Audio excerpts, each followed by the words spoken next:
PowerPoint သင်ခန်းစာ9ကိုလေ့လာကြရအောင်ရှေ့မှာရှင်းပြပေးတဲ့သင်ခန်းစာတွေကိုတော့ဦးဇင်း Facebook ကောင်းမှာဝင်အောင်ကြည့်ရှုနိုင်ပါတယ် PowerPoint ကိုဖွင့်မှာပေါ့နော်ဒါဦးဇင်းတို့ရိုက်ပြီးသား file တွေကိုဖွင့်နိုင်မှာပေါ့ရှေ့သင်ခန်းစာတွေမှာ file home insert design ဆိုလဲလေးခုပြီးတော့ပါပြီခုရှင်းပြမှာ transition မှာ transition ဆိုတာကဟောဒီ slide တွေကိုလှုပ်ရှားမှုထဲတာကိုပြောတာပေါ့နော်ဒီ PowerPoint ဆိုတာဒီဟောဒီ slide တွေနဲ့ဖွဲ့စည်းထားတာပေါ့ဒီ slide 1 slide 2 slide 3 slide 4 slide 5ဒါဒီအကုန်လုံးပေါင်းရင်ဒါ PowerPoint ဖြစ်ပါပေါ့ဟုတ်ပြီဒီ PowerPoint ကိုကြည့်ချင်တယ်ဆိုလို့ရှိရင် keyboard ကနေလည်းပြီးတော့ဒီ F5 ကိုနှိပ်လိုက်မယ်ဒါဆိုရင်ခုလိုမျိုးလှုပ်ရှားမှုလည်းမရှိဘူးဒီ slide ကြီးကငြိမ်နေတယ်နောက်တစ်ခုပြောင်းချင်လို့ရှိရင် backspace ကိုတစ်ချက်ပုတ်လိုက်မယ်နောက်တစ်ခုပြောင်းသွားတယ်အကဲ backspace မပုတ်ချင်လို့ရှိရင် mouse ကနေတစ်ချက်ကလစ်လိုက်ပါမယ်ပြောင်းသွားပါတော့နောက်ချက်ကလစ်ရင်ပြောင်းသွားမယ်ပြောင်းသွားမယ်အော်ဒါဆိုကုံသွားပြီကုံသွားလို့ရှိရင် mouse ကိုတစ်ချက်ထက်ကလစ်လိုက်ရင်ငကိုနေအောင်ပြန်ရောက်ပါမယ်ခုဒီဟာဒီ slide တွေကိုလှုပ်ရှားမှုထည့်တော့မယ်ပေါ့နော်ထည့်ဖို့တော့ဒီအပေါ်မှာ transition ဆိုတာလေးကိုဝင်လိုက်ပါမယ်ဝင်လိုက်ပါဒီ1ကိုဦးဇင်းတို့ transition ထည့်ခြင်းလဲဆိုရင်ဒီ1ကိုအရင် select ပေးထားမှာပေါ့ select ပေးလဲပြီးတော့ဒီဘက်မှာဒါ transition တွေပေါ့နော်ကိုကြိုက်တဲ့ transition တစ်ခုကိုထည့်မယ်ဦးဇင်းဒါလေးနမူနာထည့်ပြအောင်နော်အော်ဒီမျိုး transition တွေထွက်လာမယ်ဒီ transition လေးရဲ့ဒီ slide ကလှုပ်ရှားမှုပေါ့နော်သူ့ရဲ့ကြာခြင်းကိုဘယ်လောက်သတ်မှတ်မှာလဲကိုဒီမှာသတ်မှတ်ခြင်းတော့ဒီမှာသတ်မှတ်လို့ရပါတယ်ဒီမှာ timing ရှိတယ်ပေါ့နော် timing ကွက်မှာဆိုအပေါ်မှာ sound အတန်တွေထည့်လို့ရတယ်အောက်ကဒီမှာဦးဇင်းတို့ကြာခြင်းသတ်မှတ်လို့ရတယ်ပေါ့နော်ခုဒီမှာဆိုလို့ရှိရင် on mouse ကလေးလို့မှအမှန်ချစ်တာလေဒါဒီ mouse ကိုတစ်ချက်ကလေးမှာ slide တစ်ခုကနေတစ်ခုကိုပြောင်းသွားမှာဆိုတော့တိတ်ပဲပါဒီ afra ကိုတကယ်လို့ဒီလိုအမှန်ချစ်ထားမှာဆိုလို့ရှိရင် mouse ကိုမကလစ်ဖက်နဲ့လေသူ့ပန်သူတစ်ခုကနေတစ်ခုပြောင်းသွားပါလိမ့်မယ်ဒါမဲ့ဒီမှာတော့ minute ဒီပေါ့နော် minute တွေဒီမှာတော့ပေးရမှာနော်ဒါကိုဒီတစ်ခုနဲ့တစ်ခုပြောင်းဖို့တော့ကြာချင်းဘယ်လောက်လဲပေါ့နော်ဘယ်နှစက္ကန့်လဲဒီမှာကိုသတ်မှတ်လို့ရတယ်ပေါ့နော်ဒီလှုပ်ရှားမှု transition ကိုလည်းဒီပုံမှာသတ်မှတ်လို့ရပါတယ်အတန်လည်းဒီမှာထည့်လို့ရပါတယ်ကဲစမ်းကြည့်အောင်ကိုဦးဇင်းတို့ဒီကောင်အတန်ထည့်လိုက်မယ်အတန်တစ်ခုပေါ့နော် coin ဆိုတဲ့အတန်ထည့်ကြည့်မယ်စမ်းကြည့်မယ် preview ကနေပေါ့အော်အတန်ထည့်နော်ခုဒီ transition လှုပ်ရှားမှုကြာခြင်းကိုဘယ်လောက်မှသတ်မှတ်ချင်လဲကိုသတ်မှတ်ချင်တော့ကိုဒီမှာအများကြီးသတ်မှတ်လို့ရပါနော်ဒါငါ၄ဆိုရင်တော့ည3လောက်ပဲထားရမယ်နော်ဒီ transition 1ရဲ့ပြီးပြီးတော့2ကိုပြောင်းသွားမယ့်အချိန်ကိုဘယ်လောက်သတ်မှတ်မှာလဲဒီမှာသတ်မှတ်လိုက်ကိုဒါ2စက္ကန့်လောက်သတ်မှတ်ထားတယ်ပေါ့နော်ကဲစမ်းပြကြည့်အောင် preview တော့ preview ရနော်ချက်နေတိုင်းမယ်အော်သူနောက်တစ်ခုဒါပြောင်းသွားမယ်ပေါ့နော်နောက်တစ်ခုဆိုရင်ဒါဥစဉ်1အတွက်ပဲဒါလောက်ထားမလို့မှာ2ကိုဆက်ပြီးတော့လောက်အောင်မယ်အကယ်၍ဒီ1ကခုအတိုင်းအကုန်2 3 4 5မှာအကုန်ပြောင်းနေလို့ရှိရင်တော့ဟောဒီမှာ apply to all ဆိုတာရှိတယ်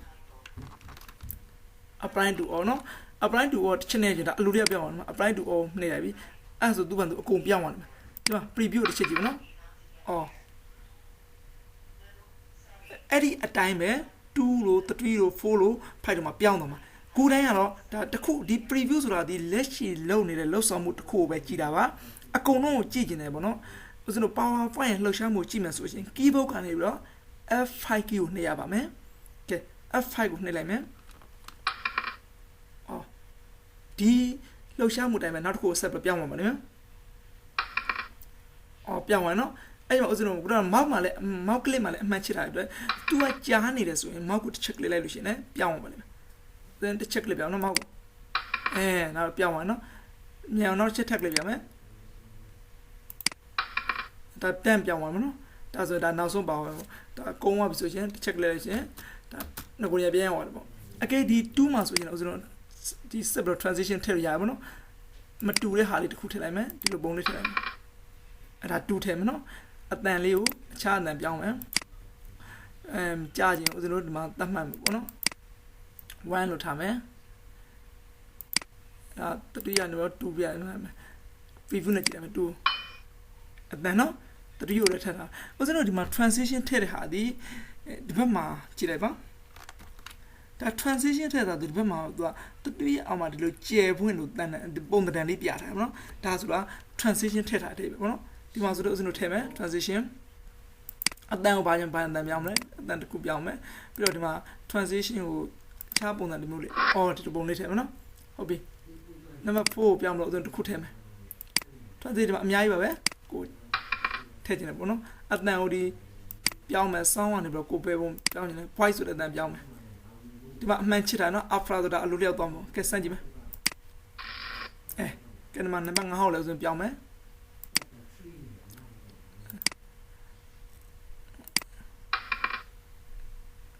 ကိုပြောင်းချင်တဲ့ပုံစံမျိုးမနော်ဒီမှာအတန်ကိုအခြားပြောင်းကြည့်မယ်ဟုတ်ပြီနော်ဒါဥစဉ်အကုန်လုံးပြောင်းပြပါပြီသဘောကျဒီပြန်စမ်းကြည့်မယ်ဆိုလို့ရှိရင် F5 ကိုနှိပ်မယ်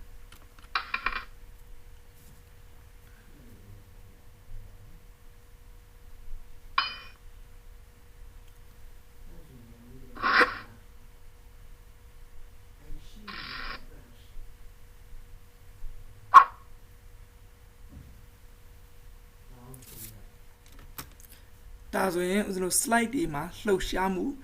ထက်သွားပြီပေါ့နော်ဒါဆို transition ထည့်တာလို့ခေါ်ပါတယ်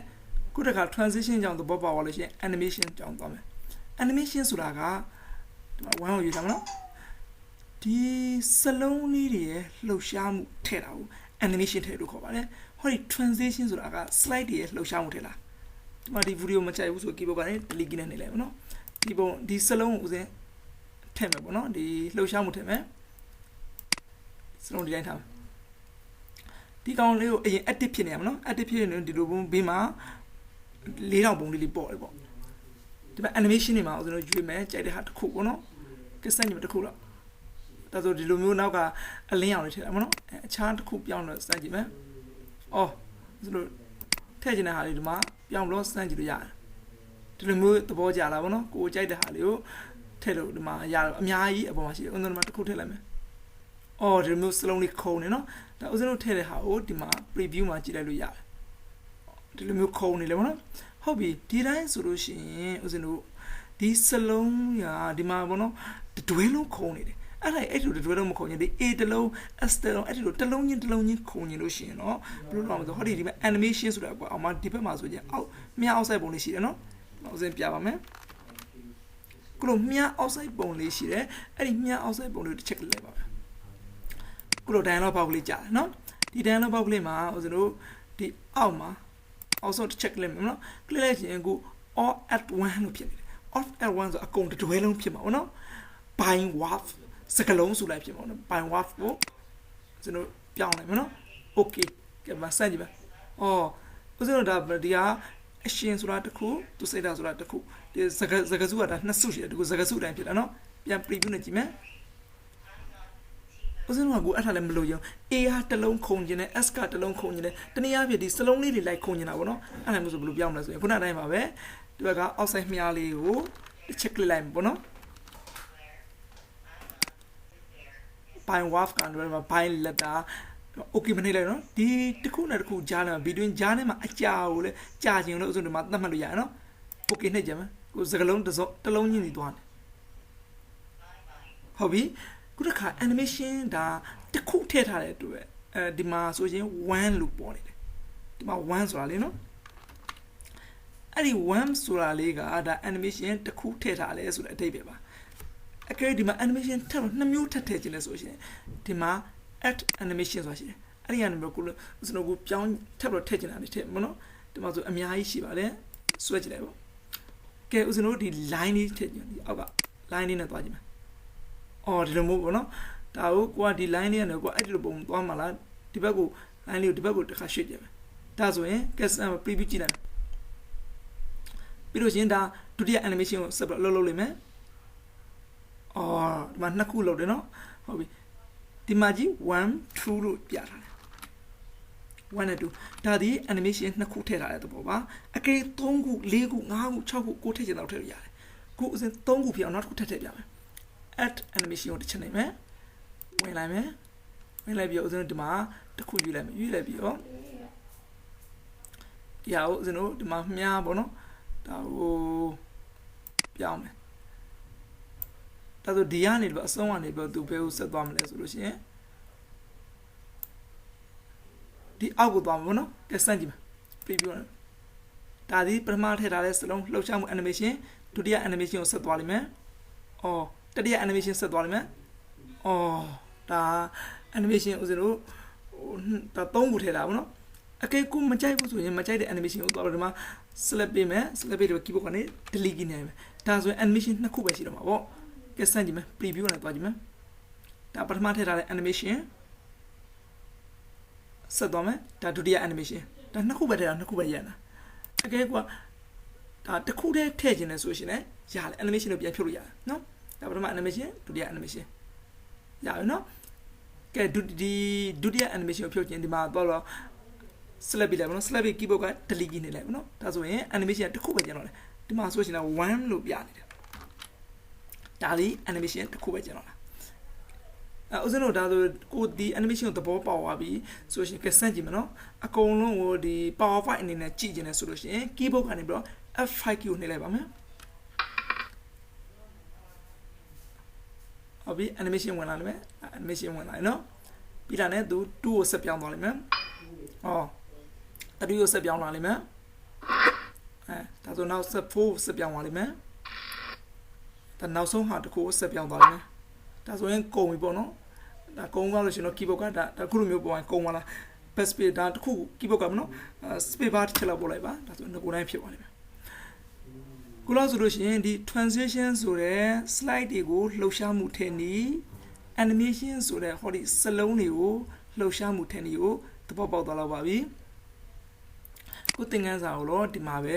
ရှင်းထားလိုက်ပါမယ်နော်အကယ်၍တော့သင်ခန်းစာလို့ဆက်လေ့လာခြင်းနဲ့ဆိုရှင်တော့ဦးဇင်ရဲ့ Facebook ကောင်မှာလာရောက်လေ့လာလို့ရပါတယ်